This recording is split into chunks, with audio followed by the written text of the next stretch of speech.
Bonjour à toutes et à tous et bienvenue pour cette nouvelle vidéo de... Eh bien, aujourd'hui, je vais vous parler de quelques petites choses, mais d'un gros morceau. Qui est lié à l'actualité, une actualité dont vous avez certainement entendu parler, mais sur lesquelles la plupart des médias ne se sont pas trop attardés, ou n'ont pas trop insisté, et vous allez comprendre pourquoi, parce que forcément, il y a un moment donné où on arrive à cette ambiguïté idéologique, et que malheureusement, c'est très compliqué, très difficile finalement d'expliquer pourquoi finalement on a fait tant de pataquès sur une personnalité qui, au final, eh bien, n'a pas du tout correspondu à cette image qu'on lui donnait, tout du moins de ce qu'elle pouvait représenter en tant que telle. Je veux parler évidemment de ce qui s'est passé, eh bien, en début de semaine. Nous sommes aujourd'hui le mardi 2 février, en Birmanie. Et oui, la Birmanie, ce petit pays dont on a entendu parler de temps en temps, mais que parfois la plupart d'entre nous sont incapables de mettre sur une carte, eh bien permettez-moi de vous faire un petit historique assez rapide pour que vous puissiez comprendre que finalement cette actualité, ce pays et ce qui est en train de s'y passer, eh bien rejoint tout à fait ce que dans certaines de mes vidéos j'essaie d'expliquer et dont je vais vous faire un petit rappel après cette rapide explication de la situation et de ce qu'est la Birmanie. Et comme je le dis souvent, c'est que pour comprendre un pays, il faut en connaître un petit peu son histoire. Et donc la Birmanie que l'on appelle aussi Myanmar, qui est en fait une autre retranscription du transcrit, qui est d'influence évidemment indienne. Le terme remonte à l'époque du roi Kayonzita en 1102, référence à la notion des premiers habitants du monde. Et donc la Birmanie, telle que elle va commencer à se construire, eh bien finalement elle est relativement jeune puisqu'elle date du XIe siècle, 12e pardon, puisque 1102 c'est le 12e siècle. Et donc la notion de Birmanie appelle au fait de l'ensemble des populations qui vivent dans ce pays, dans l'histoire, et finalement est assez complexe parce que ce pays va finalement naître avec une population qui va pas forcément être très homogène, même si en majorité, les Birmans sont bien identifiés avec une origine bouddhiste, philosophiquement et politiquement parlant. On considère que la première civilisation qui a véritablement occupé le terrain, ce sont les Muns, vers le IIIe siècle avant Jésus-Christ, mais avec une population, comme je vous le dis, d'influence très indienne, puisque ces Muns sont majoritairement issus de populations ou de tribus d'origine indienne. Et c'est véritablement donc le bouddhisme qui va avoir véritablement une majorité d'influence et qui se confirmera véritablement à partir du IXe siècle. Alors, si les Indiens laissent une influence culturelle par le transcrit et le pali, qui sont les deux langages, c'est à partir véritablement du 7e siècle que les Muns seront véritablement confrontés à une situation un peu particulière, puisqu'ils vont être confrontés à une autre civilisation, la civilisation des Pius. Alors, les Pius, c'est une civilisation plus d'influence tibétaine, et qui va occuper finalement le nord de l'actuel pays de Birmanie, alors que les Muns vont occuper le sud du pays. Donc occuperont le nord du pays, mais seront exposés à des conflits permanents avec la Chine. C'est-à-dire que les Pius, malheureusement, étant frontaliers avec la Chine, de par aussi la zone du Tibet, cette civilisation Pius va en fait se retrouver dans une situation un peu particulière, dans ce sens où finalement son territoire est sur la route de la soie. Et donc évidemment, ça suscite toutes les convoitises, ça suscite toutes les ambitions de pouvoir et de possession. Et leur domination, eh bien, finalement, s'arrêtera par le saccage de la capitale Pius par le royaume de Nasrau, royaume Yunnan, un royaume qui est issu de la région du Yunnan actuel chinois au milieu du IXe siècle. Et les Birmans vont alors commencer à s'imposer dans la région, fondant par un processus délicat, difficile, mais qui va quand même réussir à aboutir par l'unification des tribus de la région. Et c'est ainsi que le premier empire birman va se créer avec le royaume de Pagan en 1057, et que là va commencer véritablement à émerger la civilisation birmane à partir du XIe siècle, comme je voulais, XIIe siècle, pardon, comme je vous l'ai indiqué, donc en 1102. Et donc à partir de là, le royaume pagan va se partager le pouvoir avec un certain nombre de régions, et plus particulièrement au sud avec l'Empire Khmer, ce fameux Empire Khmer, qui jusqu'en 1287 va réussir plus ou moins à maintenir une bonne entente, même s'il va y avoir quelques conflits, quelques guerres, mais ceux qui vont véritablement, encore une fois de plus, eh bien, modifier les cartes locales, on va dire, eh bien c'est l'invasion mongole. L'invasion mongole qui du XIIIe siècle, qui, à partir de 1287, eh bien, les Mongols vont affaiblir considérablement le royaume de Pius, et finalement, c'est les Mons qui vont commencer véritablement à dominer, mais évidemment, les influences, etc., vont faire que c'est là que va commencer véritablement à se forger ce qui va devenir la culture birmane, c'est-à-dire les Birmans, qui, je rappelle, déjà sont constitués d'un ensemble de tribus, d'un ensemble de communautés. Et donc, pendant 2 siècles, eh bien, finalement, la Birmanie sera séparée entre les Birmans du royaume d'Ava et les Mons du royaume de Pegu, et ce n'est que jusqu'en 1535, où a lieu une réunification pour devenir enfin le premier empire birman, qui va être l'empire birman où va régner la première dynastie, la dynastie Toungou. Et cela jusqu'en 1752, où l'empire sera souvent en guerre contre le royaume d'Atuyah. Le royaume d'Atuyah, c'est l'équivalent aujourd'hui de la Thaïlande. Et à cette date, c'est là aussi que, à partir du XVIIIe siècle, évidemment, les Occidentaux, et plus particulièrement les Européens, vont commencer à vouloir s'implanter un petit peu à droite et commencer évidemment à faire de l'influence, voire de la conquête, et plus particulièrement les Portugais dans la région. Et la dynastie Toungou sera alors obligée de réunifier à nouveau le pays suite à une insurrection et un interventionnisme évidemment portugais en 1613, réussissant ainsi à stopper la progression des Portugais, mais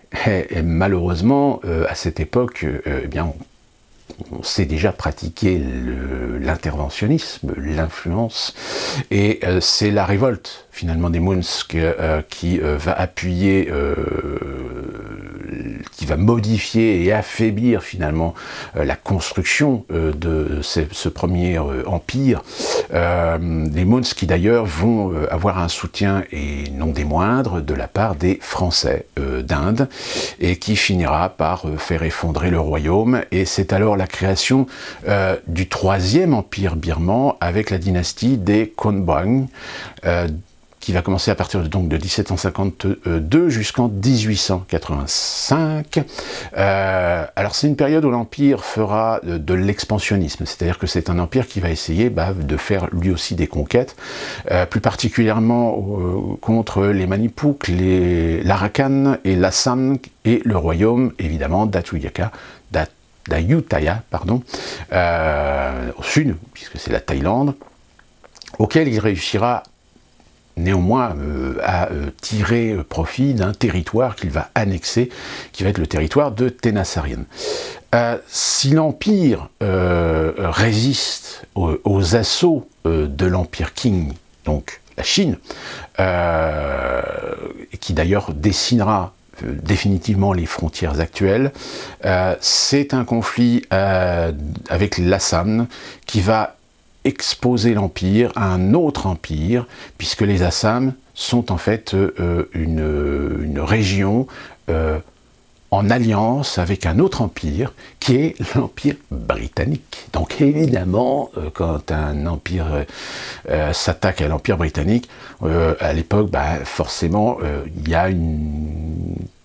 un déséquilibre évident de force, ce qui va faire que il va y avoir donc une guerre entre l'Empire l'Empire britannique, pardon, et donc le troisième empire birman. Comme je vous l'ai dit, donc les forces sont assez déséquilibrées, et ça va être donc la première guerre anglo-birmane en 1824. La Birmanie perd évidemment cette guerre, et c'est par le traité de Yanabo que la Birmanie va perdre les territoires et les conquêtes qu'elle avait faites, revenant à son territoire d'origine. Et sauf que ce traité va pas forcément tenir très longtemps, parce que nous sommes en pleine période au XIXe siècle de la conquête coloniale d'un ensemble de pays occidentaux, y compris de la Grande-Bretagne. Et donc la Grande-Bretagne va déclencher une deuxième guerre contre l'Empire birman en 1852, et c'est ce qui va permettre aux Britanniques finalement d'annexer la Basse-Birmanie. Et c'est une troisième guerre qui va finalement achever l'indépendance du royaume de la dynastie des Quanbang, permettant ainsi à l'Empire britannique d'offrir en 1886 à la reine Victoria une nouvelle colonie britannique, la Birmanie. Alors à l'époque, ce n'est pas une colonie proprement dit, on va plutôt annexer la Birmanie plutôt à l'empire indien britannique. Donc la Birmanie va devenir ce qu'on appelle un Raj britannique. Ce n'est qu'à partir de 1937 que les Britanniques vont en faire officiellement une colonie, du fait tout simplement de la situation géopolitique de la région qui s'aggrave avec la guerre avec le Japon qui commence évidemment à s'étendre.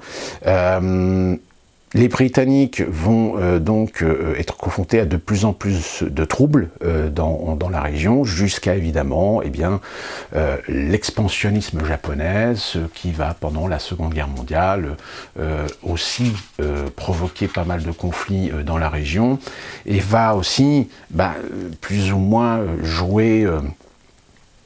d'influence sur les intérêts de certaines communautés au sein de la Birmanie, si bien qu'en 1945, la Birmanie sort de 3 ans de guerre entre les Britanniques et les Japonais, qui chacun de leur côté ont fait de l'influence sur la Birmanie, ce qui a amené par exemple de voir un président nommé en 1943, qui était un président pro-japonais, et qui évidemment a profité de la situation pour parfois faire certaines choses, pour régler certains problèmes internes au pays, avec le soutien évidemment des Japonais. Donc à la sortie de la guerre, c'est évidemment une situation d'indépendance. On va rentrer dans la période post-Seconde Guerre mondiale, qui très rapidement va, on va dire,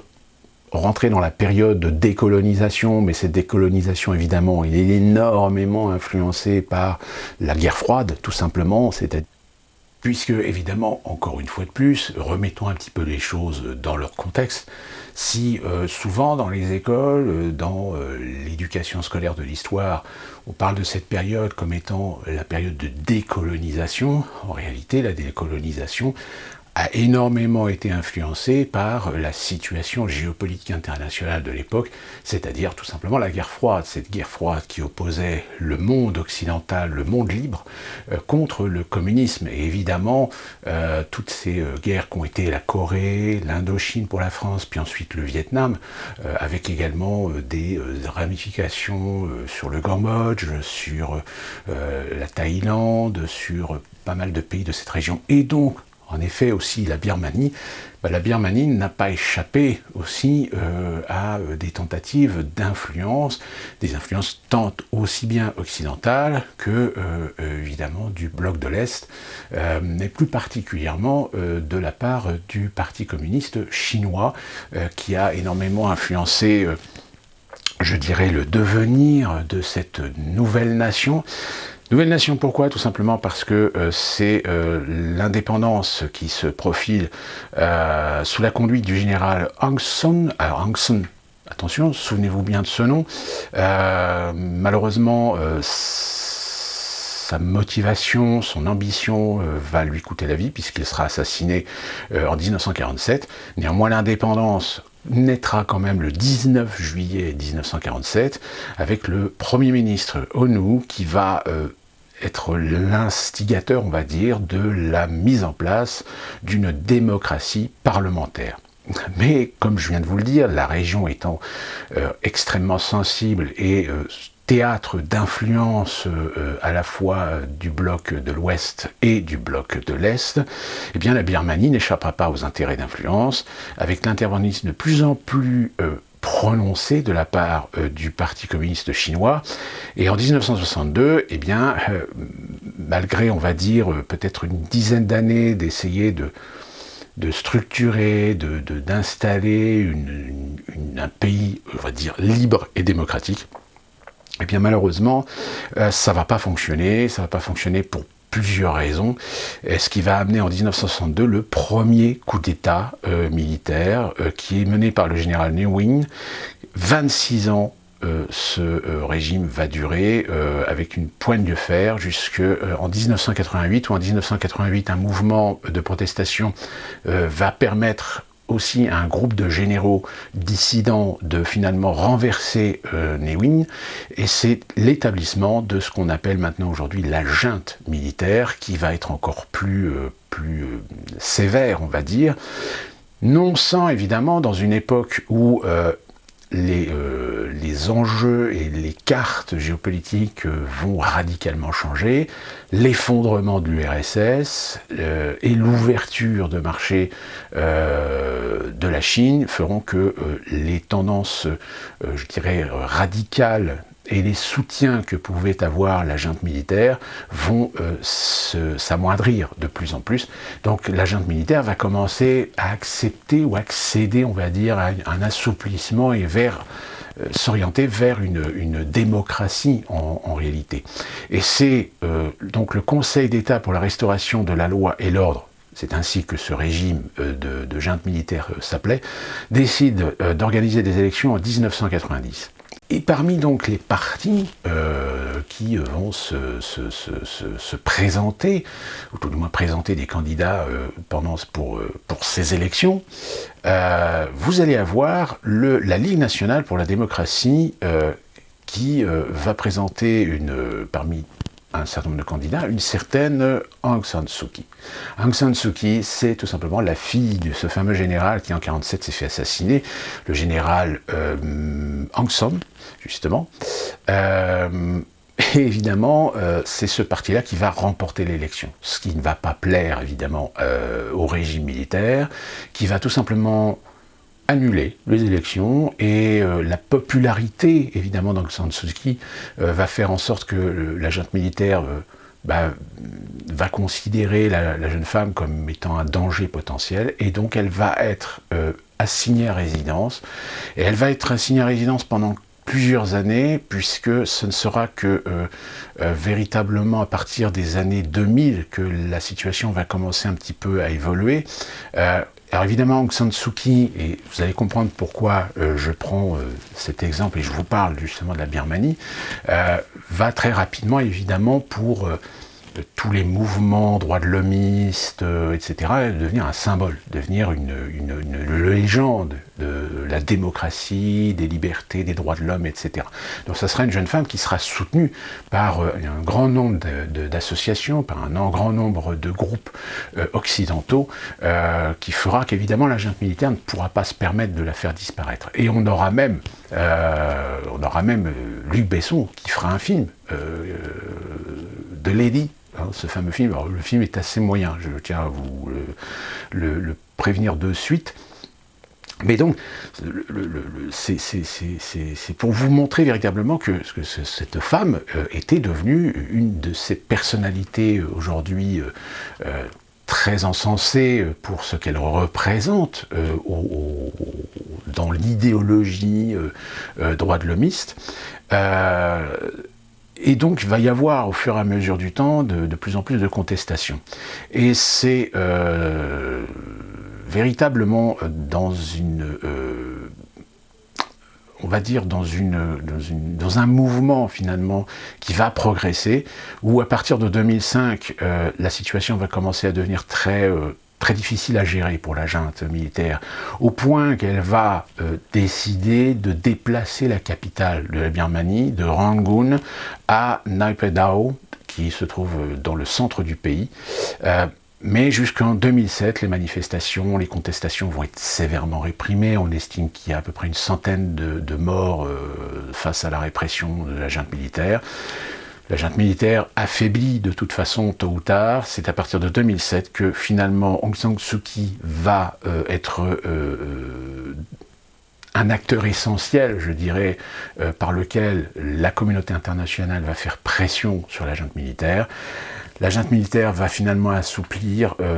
encore plus sa pression. Elle va donc accéder à la mise en place d'un gouvernement, à la mise en place d'élections. Sauf que, évidemment, la junte militaire va quand même garder des postes importants, va garder au moins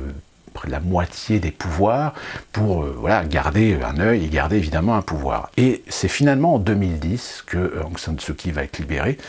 À partir de là, va être organisée évidemment des élections. Ces élections présidentielles vont finalement permettre en 2011 au parti de la Ligue nationale pour la démocratie de l'emporter, tout légitimement. Sauf qu'évidemment, ce n'est pas Aung San Suu Kyi qui va devenir présidente de la Birmanie, puisque la constitution birmane, on va dire, n'accepte pas ou ne permet pas à des femmes d'accéder au poste de président. Donc c'est finalement l'un de ses plus fervents supporters qui va devenir président. C'est Thein Sein. Thein Sein qui devient donc en 2011 président de la Birmanie. On partage toujours avec le pouvoir, avec la junte militaire. Et en 2015, sont organisées des élections législatives. Et évidemment, les élections législatives, dans l'élection présidentielle, c'est Thein Sein qui l'emporte en 2011, mais c'est évidemment quelqu'un qui est placé par la junte militaire. Et en fait, le fervent supporter de Aung San Suu Kyi, c'est In Kuan. In Kuan qui va donc succéder suite à la victoire du Parti national pour la démocratie en 2015 à Thein Sein. Et San Suu Kyi va devenir la première ministre. Et ainsi, à partir de 2015, le pays va enfin retrouver un pouvoir entre les mains de civils, c'est-à-dire un pouvoir civil, même si les militaires aujourd'hui sont toujours présents et sont toujours indispensables, je dirais, à la stabilité du pays. Donc à partir de 2015, évidemment, là, la Birmanie, tout le monde est content, San Suu Kyi, le grand symbole est enfin consacré pour devenir une chef de file d'un gouvernement birman. Et c'est là où je vais en venir pour la raison pour laquelle je vous parle de la Birmanie, c'est que malheureusement les choses ne vont pas se passer comme prévu. Elles ne vont pas se passer comme prévu, tout simplement pourquoi ? Parce que, entre autres en 2018, il va y avoir une succession entre Twin et Win Myint, parce que le président élu malheureusement est obligé d'abdiquer pour des raisons de santé. Mais très rapidement, la population de la Birmanie, c'est 51 millions d'habitants. Et parmi ces 51 millions d'habitants, c'est une majorité birmane. Et la société birmane, comme je vous l'ai donné un petit peu l'historique, mais quelles sont les origines réelles aujourd'hui de cette civilisation, de cette population birmane ?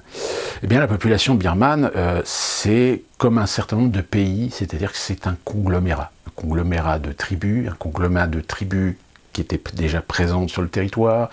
des conquêtes, voire même des arrivées migratoires au fil des siècles, ce qui fait qu'aujourd'hui, la Birmanie, donc c'est une population majoritairement birmane bouddhiste, mais c'est aussi 130 minorités avec leur propre langue, pour certaines d'entre elles, et leur propre tradition. Et c'est pour cette raison qu'aujourd'hui, au sein de la Birmanie, on reconnaît 7 groupes essentiels. Alors dans chaque groupe, vous avez différentes tribus, etc. Mais les groupes les plus représentatifs, on va dire, les plus reconnus au sein de la société birmane, eh bien vous avez les Mons, évidemment, les Mons qui sont qui est la communauté qui a gardé la tradition, qui a gardé le patrimoine et les racines de cette première civilisation birmane. Vous avez les Shan qui, eux, sont d'origine plutôt thaïlandaise. Vous avez les Khaon qui sont plutôt ce qu'on appelle des Tibétains birmans. Vous avez les Karemi qui, eux, par contre, sont des Tibétains, mais plutôt chinois. Vous avez les Chin qui, eux, sont plutôt d'origine Bangladesh. Vous avez les Kachin qui sont appelés aussi les Jingpo parce qu'ils partagent pas mal de cultures et d'origine indo-chinoise. Et vous avez les Arakanais qui sont eux d'origine Bangladesh, pardon, je vais y arriver. Et parmi donc ces 7 groupes principaux, eh bien vous avez une communauté qui s'appelle les Rohingyas. Alors les Rohingyas, qu'est-ce que c'est en réalité? Les Rohingyas, c'est ce qu'on appelle plus vulgairement des communautés apatrides. Pourquoi apatrides? Tout simplement parce que ce sont des communautés qui sont nées, qui ont évolué, qui se sont développées, mais dans d'autres pays. C'est-à-dire que ce sont des communautés qui n'ont jamais véritablement eu leur propre territoire, qui n'ont jamais eu la revendication ou la constitution même d'une structure telle qu'un royaume ou un État. Et les Rohingyas sont majoritairement musulmans, et vous allez comprendre pourquoi, mais leurs origines ethniques sont essentiellement issues... alors, il y a beaucoup encore de polémiques là-dessus parce qu'on ne sait pas trop véritablement, parce qu'il y a très peu d'écrits, il y a très peu de traces pour essayer de savoir exactement leurs origines, leurs véritables origines. Alors, certains considèrent que ce sont à l'origine des Bengales orientaux, d'autres pensent que cette population vient en réalité de l'état d'Arakan. Mais la présence des Rohingyas aujourd'hui en Birmanie eh bien, est due tout simplement à un énorme flux migratoire qui s'est produit lors de la période coloniale britannique. Parce que les Birmans et les autres communautés bouddhistes rejettent cette minorité, surtout musulmane, eh bien, ça a malheureusement provoqué en 2016 pas mal de troubles, à partir de 2016 donc, ce qui a fait que le rejet, et là on peut parler en effet de racisme, voire d'islamophobie, on va dire, à proprement parler, auprès des Rohingyas, qui finalement, on estime qu'il y a à peu près 1 million de Rohingyas qui se sont sauvés finalement, qui ont quitté la Birmanie, et beaucoup d'entre eux se sont réfugiés dans des pays tels que la Malaisie, le Bangladesh et la Thaïlande. Donc, comme je vous l'ai dit, l'origine est assez contestée du fait qu'on n'a pas beaucoup d'informations et très peu de documents, ou sinon très parsemés. Mais on peut dire que les Rohingyas sont en fait une communauté de descendants, en réalité, du fait de leur proximité de voies commerciales et plus particulièrement de la route de la soie, qui a fait que cette communauté finalement est née des suites de différentes guerres et invasions, et on considère que les Rohingyas sont en fait les descendants tout simplement de tous les phénomènes qui s'accompagnent en général dans les conquêtes et les invasions, qui fait que ce sont des populations rejetées parce que étant les descendants finalement des invasions tant turques, tant mongoles que arabes. Et de ce fait, la communauté s'étant formée sous le régime bengali et avec une conversion qui a été massive à partir du XVe siècle. Alors pour beaucoup dans la région d'Akaram, les Rohingyas ont fait un petit peu, je dirais, l'objet de beaucoup de mouvements migratoires du fait que, en effet, ce sont des communautés, comme il en existe dans un certain nombre de pays, qui sont nés d'une évolution avec des influences culturelles extérieures, des influences culturelles du fait d'invasion, du fait de conquête. Et lorsqu'il y a eu la guerre avec la Grande-Bretagne, avec les trois guerres qui se sont succédées au XIXe siècle avec la Grande-Bretagne, eh bien, malheureusement, les Rohingyas, majoritairement, n'ont pas choisi le bon camp, on va dire. Enfin, ils ont choisi ici le bon camp, dans la mesure où c'est les Britanniques qui ont gagné, qui ont finalement fait de la Birmanie un raj et par la suite une colonie, parce que les Rohingyas étaient devenus des supplétifs de l'Empire britannique. Mais le problème des Rohingyas, c'est que si ils sont en fait les descendants d'invasion, comme je vous l'ai dit, avec toutes les influences culturelles, au sein des Rohingyas, les Rohingyas ne sont pas que des musulmans, il y a aussi des chrétiens et des bouddhistes. Et évidemment, suivant l'évolution politique, l'évolution communautaire, sociétale, économique de la Birmanie, eh bien certains Rohingyas finalement s'y sont retrouvés. C'est-à-dire qu'aujourd'hui les Rohingyas, eh bien, ils sont un petit peu dispersés dans le pays du fait de leur appartenance religieuse, où ils sont beaucoup plus acceptés par exemple dans certaines régions de la Birmanie, mais en revanche, les musulmans sont confrontés tout simplement à cette culture qui consiste à considérer que la Birmanie doit être un peuple majoritairement bouddhiste, peut avoir une certaine tolérance à l'encontre des communautés avec des origines religieuses différentes, mais étant donné que les musulmans sont quand même majoritairement, je rappelle, plus d'1 million de Rohingyas ont migré dans d'autres pays étrangers, il est aujourd'hui très difficile de déterminer quel nombre ils sont encore au sein de la Birmanie.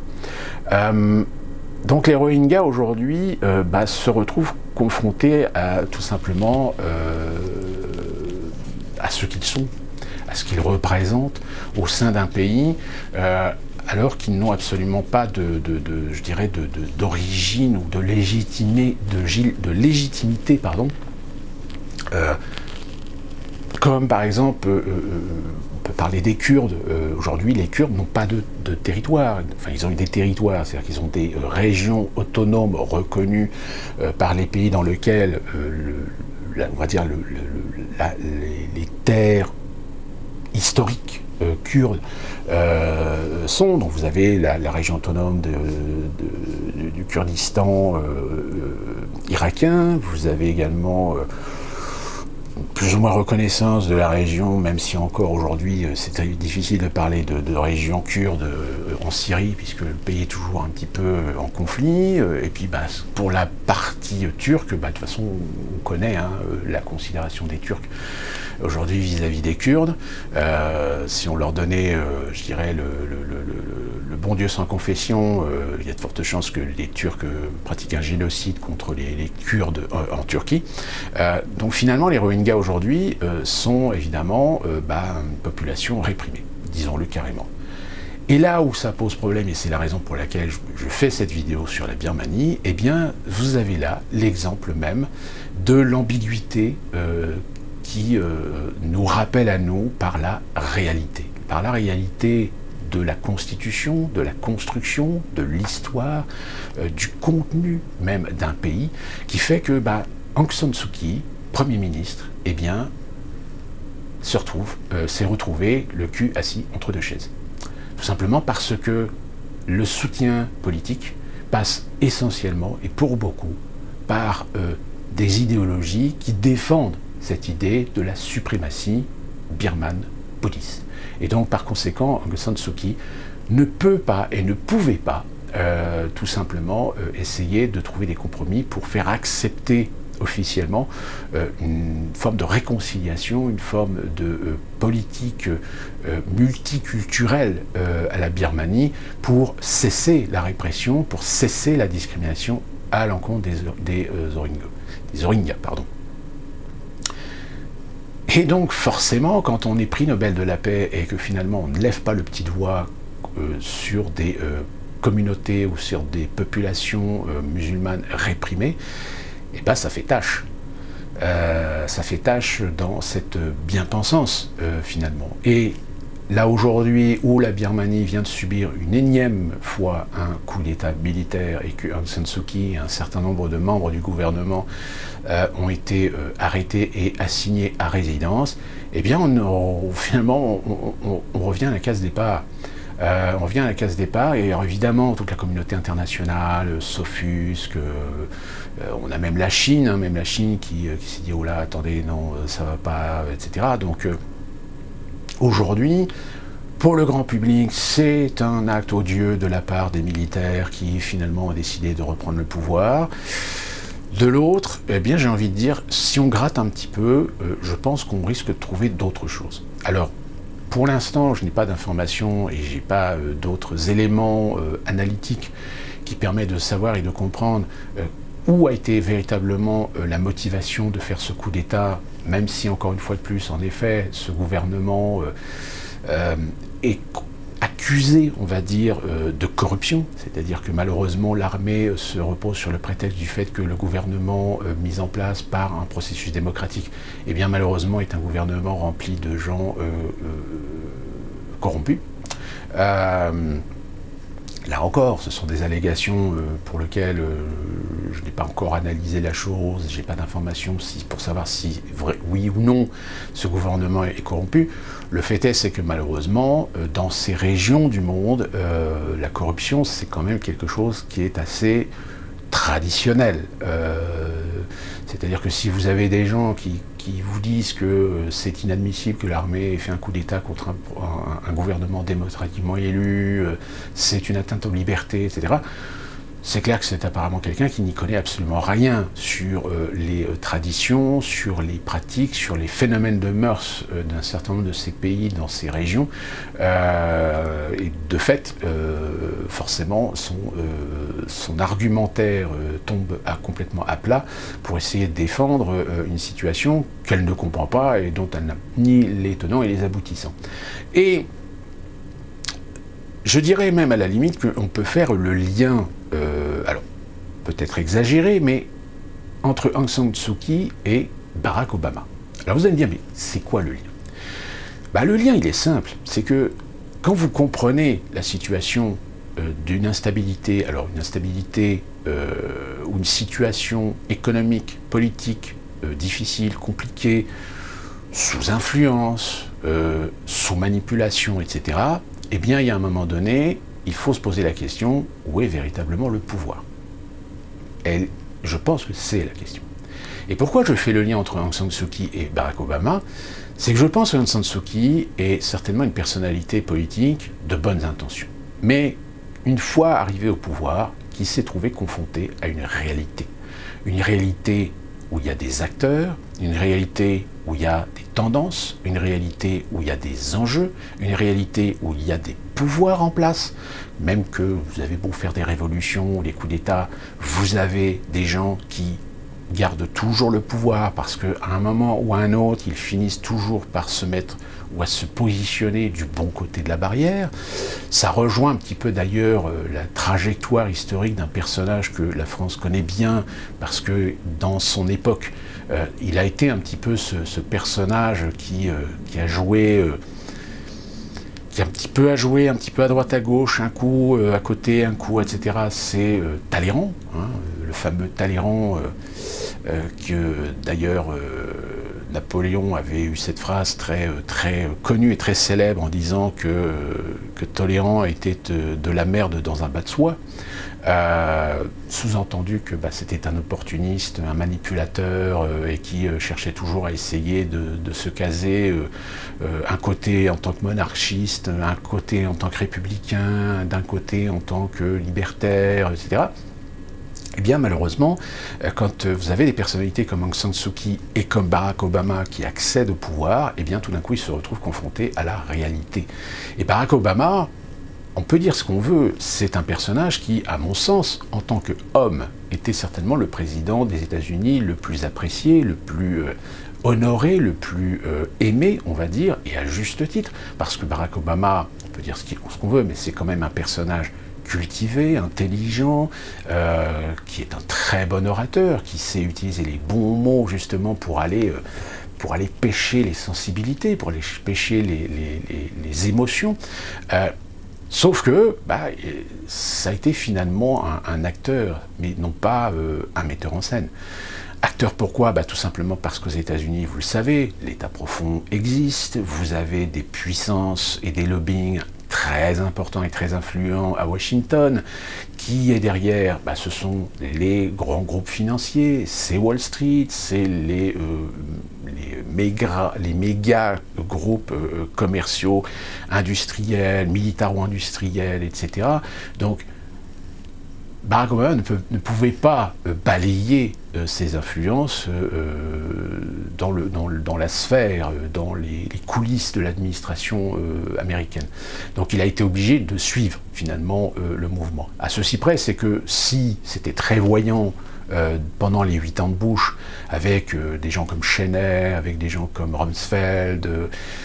avec Barack Obama, ça passait mieux. Ça passait mieux parce que Obama était un démocrate, et que le démocrate est toujours mieux que le républicain, et que Barack Obama a su jouer son rôle. A su jouer son rôle pour finalement être le paquet d'emballage, le bon paquet d'emballage, le superbe beau décor, du divertissement, du show à l'américaine, pour permettre derrière de continuer à installer des outils et mettre en place des politiques hégémoniques d'influence, de manipulation, pour provoquer des guerres, pour provoquer des déstabilisations, pour provoquer des changements de régime, etc. Ce que d'ailleurs on a très peu vu sous Donald Trump, puisque en effet, un des bilans positifs qu'on peut donner à Donald Trump, c'est qu'il n'a déclenché aucune guerre. Même si, encore une fois, Donald Trump, lui aussi, quand il est arrivé au pouvoir, il est arrivé avec ses gros sabots, en pensant être suffisamment fort, suffisamment puissant pour faire le ménage dans l'administration américaine et s'opposer à l'État profond. Il a très très rapidement déchanté, et d'où la raison pour laquelle, même si par sa voix, par son pouvoir, rien n'a pu passer, dans les coulisses, il y a quand même eu des décisions qui ont amené à des influences, qui ont amené à des interventionnismes, surtout par rapport à des pays avec lesquels les États-Unis sont toujours un petit peu en froid, parce que c'est des pays qui résistent à l'hégémonie, qui résistent à la volonté du maître du monde, comme le Venezuela, comme le Brésil, comme le Chili. Je rappelle, le Brésil, le coup de Rousseff et de Lula sont évidemment des victimes d'une instrumentalisation, c'est-à-dire qu'ils se sont laissés piéger finalement par, encore une fois, ce système dont ce que je vous disais tout à l'heure, c'est la corruption, c'est les tentations, les désirs, et finalement on se rend compte qu'en effet, même la personnalité politique la plus, la plus en abnégation de pouvoir personnel, la plus objective et la plus honnête qui soit, bien en général, ces personnalités politiques-là ne vont jamais très loin. C'est-à-dire qu'on fera toujours en sorte qu'il n'ait aucune visibilité, et de telle manière à ce qu'il soit complètement inconnu des populations. Ce qu'on met en avant, c'est forcément ceux qui acceptent les règles du système. Alors, bon an, mal an, évidemment, suivant leurs intérêts et leurs images, mais forcément, il y a certains domaines dans lesquels ils ne pourront jamais rien changer. Et d'ailleurs, Petite anecdote, je reviens en France avec Marine Le Pen, qui récemment a annoncé qu'elle n'avait pas l'intention de changer l'accord Schengen. Or, comment voulez-vous sortir de l'Union européenne si vous ne voulez pas toucher au Schengen? Donc ça veut dire quoi? Ça veut dire tout simplement que Marine Le Pen n'a aucune intention de quitter l'Union européenne. Donc ça veut dire quoi? Ça veut dire que le Rassemblement national, il est bien ce qu'il est. C'est voilà, c'est un parti ersatz, un parti virtuel, pas virtuel, mais je dirais qui n'est idéologiquement, qui n'est pas véritablement avec un fond d'usage politique. C'est-à-dire, en fait, le Rassemblement national, comme le Front national, est en fait un parti d'apparat. C'est un parti qui encaisse l'image, la réputation, d'être la contrepartie, c'est-à-dire, c'est le principe en fait, si vous voulez, le Rassemblement national, comme le Front national, c'était le principe de la thèse et de l'antithèse. C'est-à-dire que pour légitimer la thèse comme vraie, il faut créer l'antithèse, de telle manière à ce que les gens puissent faire la comparaison et de se dire en effet que la thèse, c'est la lumière, c'est le positif, c'est le bien, puisque l'antithèse qu'on a construit, c'est le mal. Et ce qui fait que ça marche très très bien, puisque aujourd'hui, combien de gens vous voyez sur les réseaux sociaux qui à chaque fois vous ramènent toujours à cet argumentaire de facho, de soutien ou de pro-extrême droite, et tout le tralala, du nazisme, etc. Alors que ces gens, en fait, en réalité, n'ont jamais été chercher plus loin que le bout de leur nez et n'ont toujours pas compris qu'ils sont tombés dans le piège, justement, de cette manipulation politique. Tout comme aux États-Unis, malheureusement, à force d'avoir trop grande confiance envers le principe, le fait d'avoir un peu abusé sur le fait de la manipulation par le spectacle, par le show, par des promesses, par la manipulation émotionnelle, etc., il y a un moment donné où, plus particulièrement dans le Parti républicain n'a pas, à un moment donné, compris que Bush n'a pas fait illusion sur l'état réel du paysage politique américain. Tout comme Obama a su conquérir l'espoir, a su conquérir la lumière au sein de l'esprit de beaucoup d'Américains, mais parmi ces Américains, il y en a beaucoup qui à un moment donné se sont rendus compte, non, lui aussi ça marche pas. Donc, d'où la raison pour laquelle un électorat a voté pour un milliardaire m'as-tu vu, pas forcément très éduqué, un peu ruste, on va dire, qui a fait de son fonds de commerce de bousculer les conventions, de pas du tout être politiquement correct, et de foncer dans l'art tel un bulldog, ce qui évidemment a complètement déstabilisé un grand nombre d'Américains qui n'ont pas voulu comprendre, ou qui ne comprennent pas, et qui ne comprennent toujours pas d'ailleurs ce qu'a été Donald Trump, et qui ne retiennent en effet que le fait que Donald Trump, c'est Donald Trump, c'est l'inculte, c'est l'idiot, c'est l'imbécile, c'est le pourri, c'est jusqu'à cette comparaison avec Adolf Hitler, qui est complètement idiote et stupide. Donc vous voyez, c'est pour ça que, en règle générale, dans les vidéos, j'ai souvent fait rappel au fait qu'avant de juger une situation, il faut connaître les tenants. Et là, le fait que je vous ai donné un petit peu un aperçu, je dis bien un aperçu, j'ai pas été dans le détail de ce qu'est la Birmanie et de ce qui s'y passe, c'est exactement le même problème qu'on a dans un certain nombre de pays dans lequel, malheureusement, beaucoup d'Occidentaux croient que le modèle démocratique dans lequel ils vivent, est un bon modèle à mettre en place dans ces pays-là pour les pacifié. Et d'ailleurs, même dans les réseaux sociaux, très très étonnamment et malheureusement pour, je dirais, même l'évolution de la civilisation de manière générale, lorsqu'on tombe sur des gens qui ont ce propos de dire que oui, ça y est, l'Amérique va retrouver sa puissance, etc., elle va pouvoir éclairer le monde de la démocratie et de la liberté, quand vous lisez des trucs comme ça sur les réseaux sociaux et que vous essayez d'expliquer à la personne qu'à un moment donné, faut arrêter de croire au Père Noël, vous vous rendez compte que ces gens vous les déstabilisez complètement. Et finalement, ils deviennent agressifs, ils deviennent vulgaires. Il y en a même un qui m'a répondu une fois, il m'a dit que, oui, alors pendant la Seconde Guerre mondiale, qu'est-ce qui s'est passé? Vous devriez réviser votre histoire, l'air de dire que je parlais sans savoir. Eh bien, ce monsieur, je lui ai fait quand même un petit rappel déjà, son pays très glorieux et défenseur de la liberté, lorsque l'Europe était sous les bombes et sous l'invasion de la tyrannie nazie, les États-Unis d'Amérique sont restés neutres. Parce qu'en réalité, la vraie réalité, c'est que malheureusement, on est souvent confronté justement, comme je viens de vous donner ces exemples, de gens qui ne vont pas chercher plus loin que le bout de leur nez et qui n'arrivent pas à comprendre que ce qu'ils considèrent comme acquis au sein même de leur pays et comme étant des régimes qui fonctionnent bien, sur le principe démocratique, etc., eh bien, ce système ne peut pas fonctionner dans un certain nombre de pays, parce que ces pays sont soit des pays qui, en effet, ont une histoire, comme la Birmanie. La Birmanie a bien une histoire, mais même dans cette histoire, on se rend compte que la construction même de cet empire birman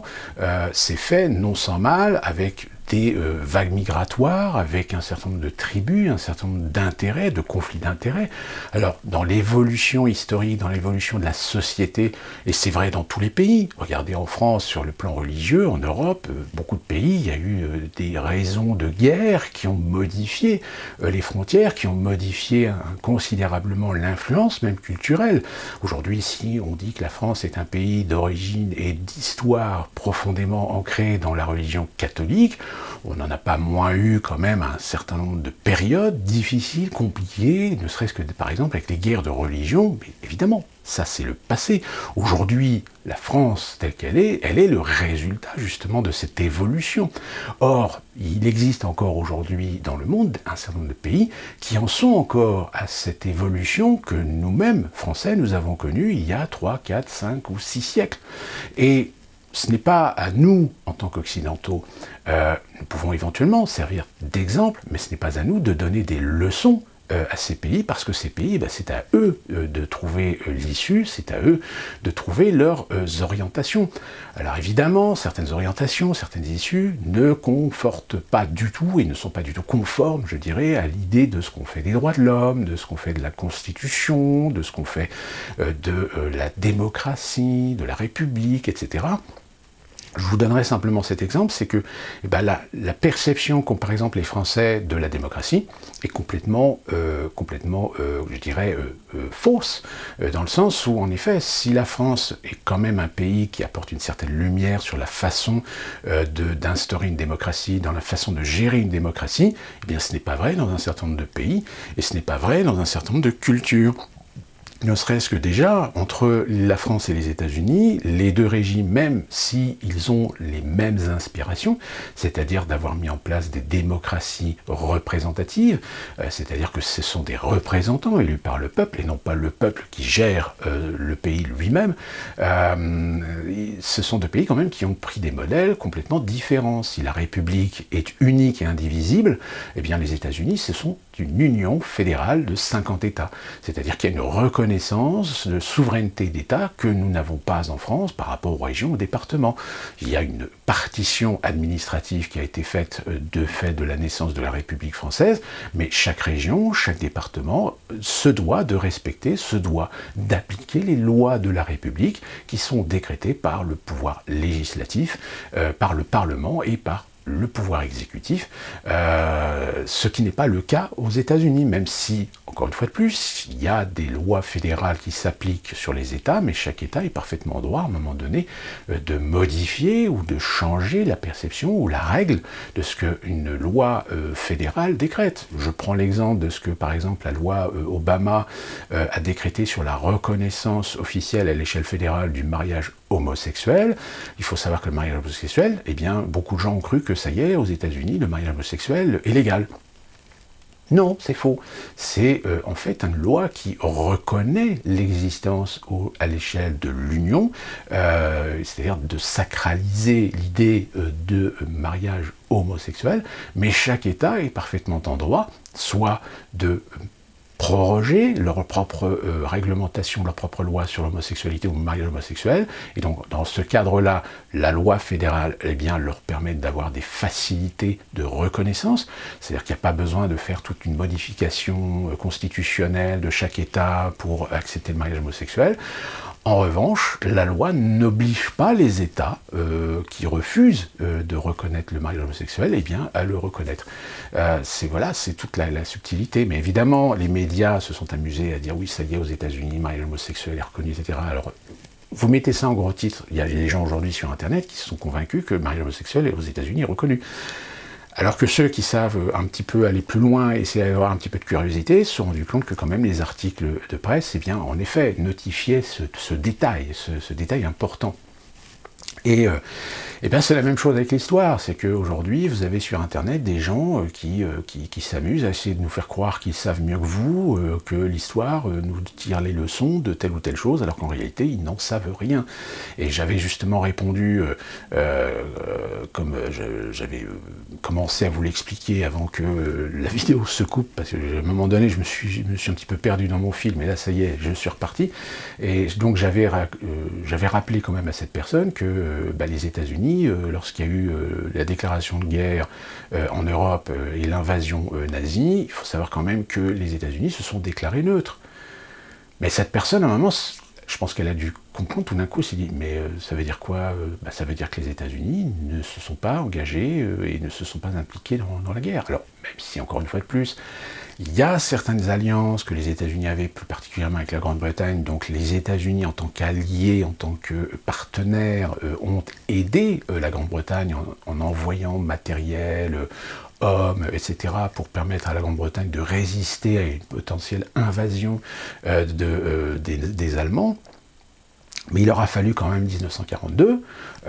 pour Pearl Harbor, pour que tout d'un coup on secoue le cocotier et que finalement les États-Unis finissent par entrer en guerre, d'un côté par le Japon et de l'autre avec l'Allemagne.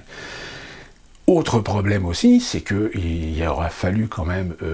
des mouvements aux États-Unis pour essayer de faire comprendre aux Américains que l'entrée en guerre est importante, parce que grande partie d'Américains, comme ça ne se passait pas sur le territoire du Nouveau Monde, ils en avaient un petit peu rien à foutre. Donc le fait qu'il y ait quand même une majorité d'Américains qui n'en avaient rien à foutre de la guerre en Europe, pour eux c'est loin, c'est très loin. Même encore aujourd'hui, avec toutes les politiques isolationnistes, ce qui se passe ailleurs, c'est grave, oui, tant que les intérêts américains ne sont pas menacés,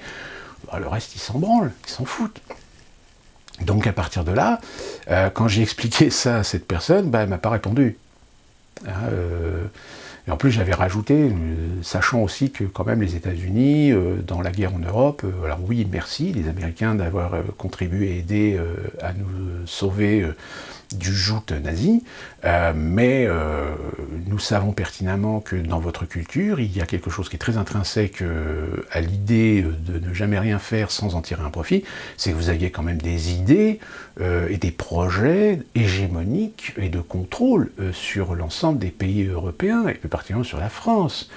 Si nous n'avions pas eu le général de Gaulle, aujourd'hui la France serait peut-être comme l'Allemagne de l'Ouest l'a été, c'est-à-dire un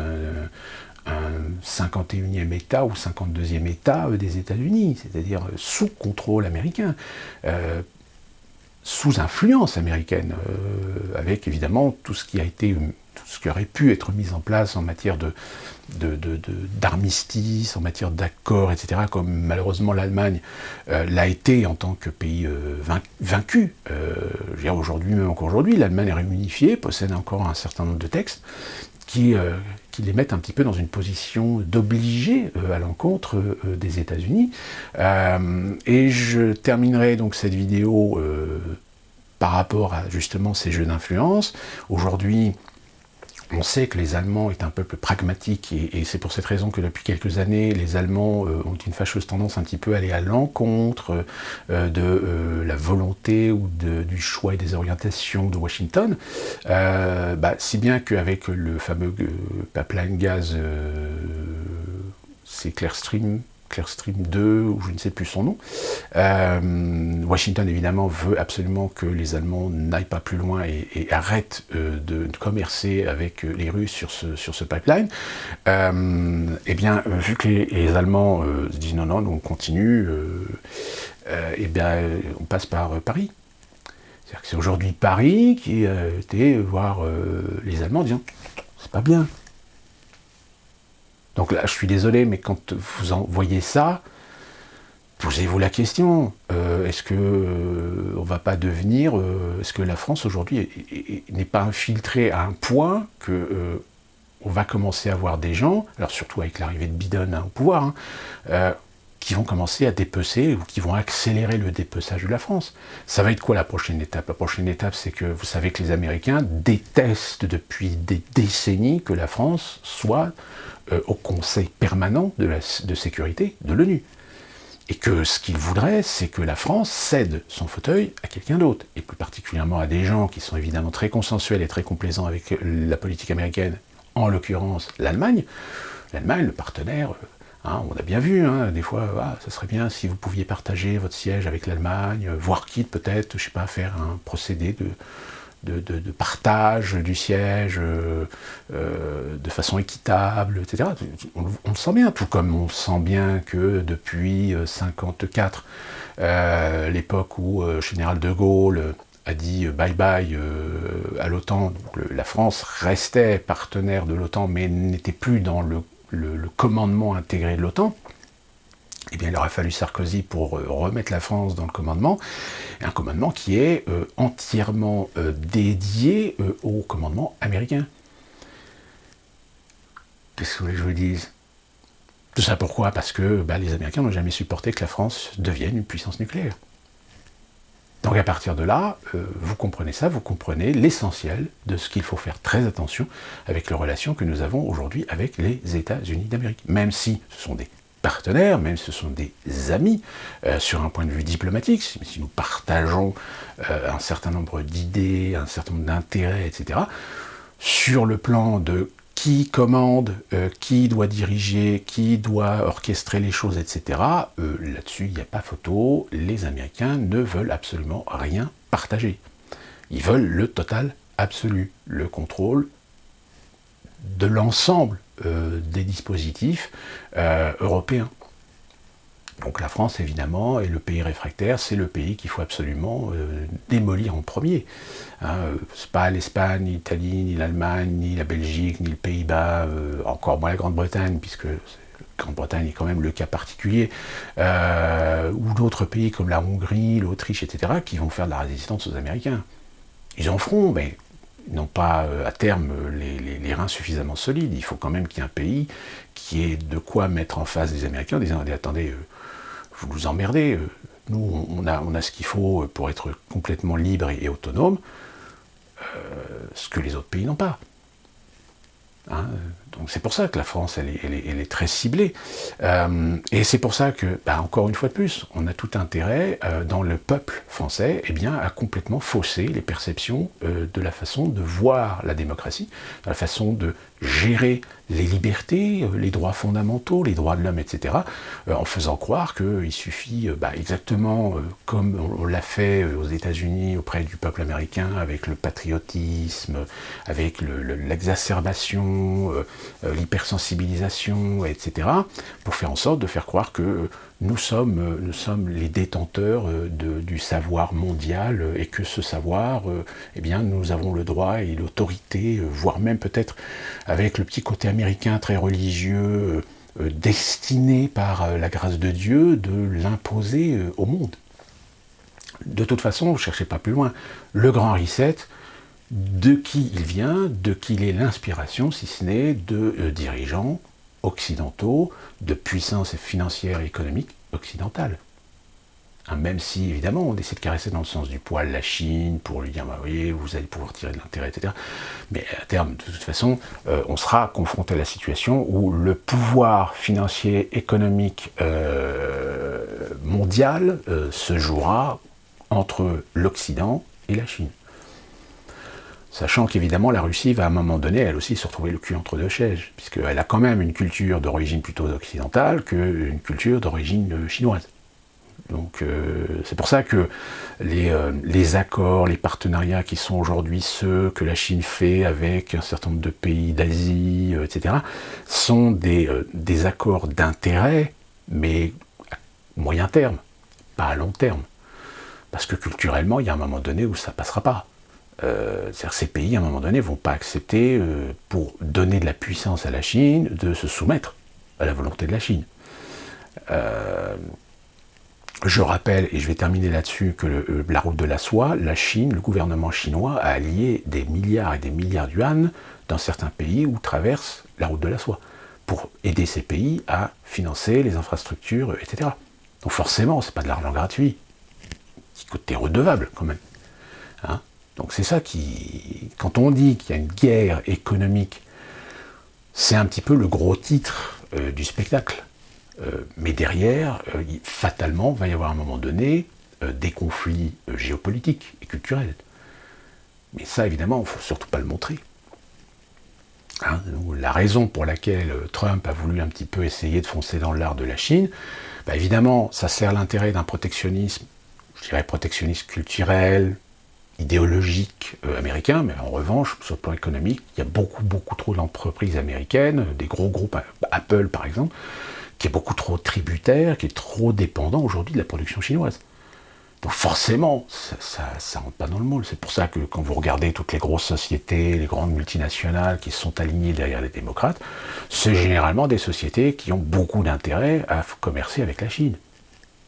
Hein, donc soyons clairs, nets et précis là-dessus. Donc j'espère que cette explication vous a un petit peu éclairé sur la raison pour laquelle, très souvent, dans mes vidéos, j'explique que il faut faire très attention sur la perception que l'on a par rapport à la démocratie, par rapport à la façon de percevoir la méthodologie, l'idéologie à mettre en place ou à aider à mettre en place dans certains pays, parce que ce que nous pensons être vrai, ce que nous pensons être, je dirais, le meilleur, finalement, le meilleur des mondes, pour reprendre ce titre du roman d'Huxley, n'est pas forcément vrai dans un certain nombre de pays. D'où la raison pour laquelle toutes les influences, que ce soit de l'époque coloniale, du 19e jusqu'à nos jours, on se rend compte qu'en effet, on a fait souvent dans un certain nombre de pays beaucoup plus de dégâts que si on avait tout simplement laissé ces pays évoluer de leur propre chef. On ne va pas revenir sur le sujet, la colonisation a permis à des pays d'évoluer alors que c'était des pays qui étaient encore dans des régimes archaïques, etc. Oui, c'est un autre débat, si vous voulez, ça c'est pareil. Mais le fait est, c'est que si aujourd'hui un certain nombre de pays ont réussi à accéder à du développement économique, le développement économique qu'ils ont aujourd'hui, même après avoir acquis leur indépendance, c'est un peu quand même grâce aussi à l'apport technologique, alors bénéfique ou néfaste, hein, encore une fois de plus, c'est un autre débat, de la part des pays occidentaux qui ont été des pays coloniaux. Alors en effet, aujourd'hui la colonisation est un sujet extrêmement sensible parce que certains essaient d'instrumentaliser ça dans leur volonté d'essayer de racialiser absolument toutes les thématiques pour nous mettre devant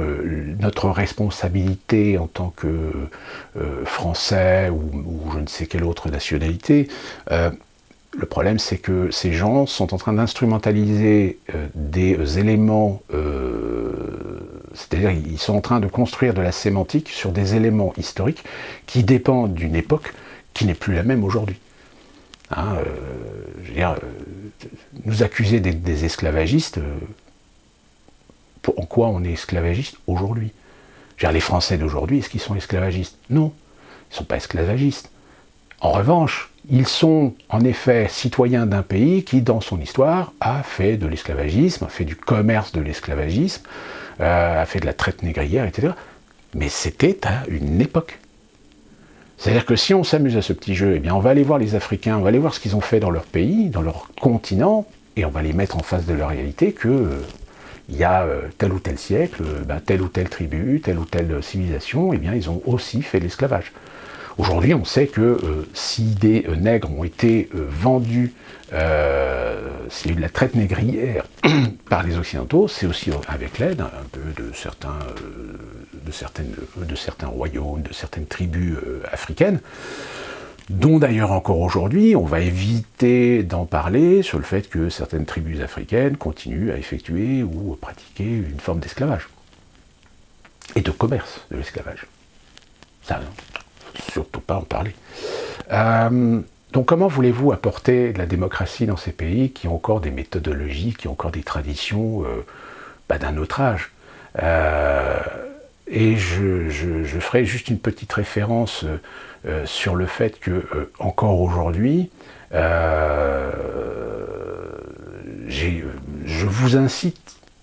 à voir ce film qui est sur Netflix, qui est un film indien, qui s'appelle White Tiger, qui est un excellent film, parce qu'au-delà de l'histoire du personnage, le film expose aussi l'anachronisme finalement de la société indienne, qui se dit être une démocratie, mais une démocratie où malheureusement, encore une fois de plus, c'est bien la preuve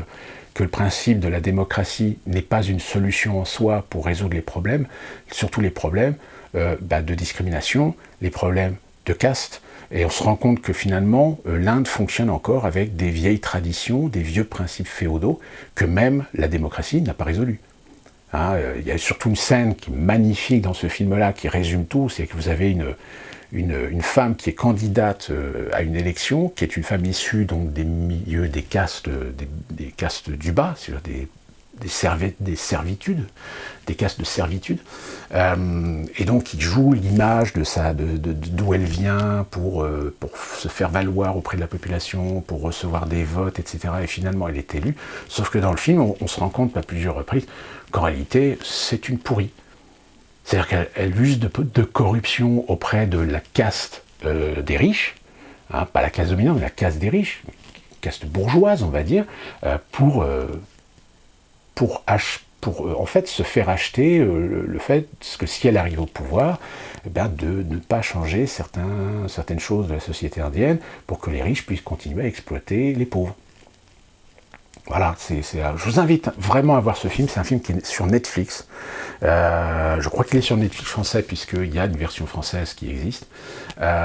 Et ça rejoint finalement ce que je viens de vous expliquer dans cette vidéo, le problème de la perception que l'on a de certains pays, de certaines nations, de certaines ethnies, de certaines cultures, où l'on croit qu'il suffit d'arriver avec le drapeau français en disant droits de l'homme, liberté, république, démocratie, ou même pour les Américains d'arriver avec leur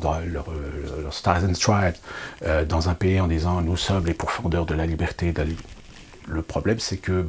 déjà l'Irak, c'est une catastrophe, l'Afghanistan, on n'en parle même pas, le Vietnam, vous êtes fait prendre une tollée comme c'est pas permis,